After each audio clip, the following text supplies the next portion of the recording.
சண்டை போட்ட இயக்குனருடன் சமாதானமான வடிவேலு. அரண்மனை 4ஆம் பாகத்தின் வெற்றிக்கு பிறகு மீண்டும் சுந்தர் சி ஃபார்முக்கு வந்துவிட்டார். அவர் இயக்கும் அடுத்த படங்களில் வைகை புயல் வடிவேலு மிக முக்கியமான கதாபாத்திரங்களில் நடிக்கப் போவதாக தகவல்கள் வெளியாகி உள்ளன. பல ஆண்டுகளாக இருவருக்கும் இடையே மோதல் ஏற்பட்டு இருந்த நிலையில் எப்படி இருவரும் சமாதானம் ஆனார்கள் என்பதே ஆச்சரியமாக உள்ளது என சினிமா வட்டாரத்தில் பேச்சுக்கள் அடிபட்டு வருகின்றன. சுந்தர் சி இயக்கத்தில் ஆரம்பத்தில் கவுண்டமணி நடித்து வந்தார். அதன் பின்னர் வடிவேலு இணைந்து பல சூப்பர் ஹிட் காமெடி படங்களை கொடுத்தார்.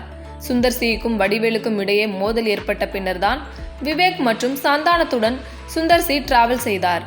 சந்தானத்தை ஒரு படத்தில் சுந்தர் சி நடிக்க வைத்ததால் தான் வடிவேலுக்கும் அவருக்கும் சண்டை வெடித்தது என சினிமா வட்டாரத்தில் கூறுகின்றனர். சமீபத்தில் குஷ்பு நடத்திய பேச்சுவார்த்தையில் பழசையெல்லாம் விட்டு தள்ளுங்க, படம் பண்ணுவோம் என்று வடிவேலு சொல்லிவிட்டார் என்றும், அரண்மனை 4ஆம் பாகம் 100 கோடி வசூலை ஈட்டிய நிலையில் சுந்தர் சியின் அடுத்த படத்தில் முக்கிய கதாபாத்திரத்தில் வடிவேலு நடிக்கப் போகிறார் என்கின்றனர்.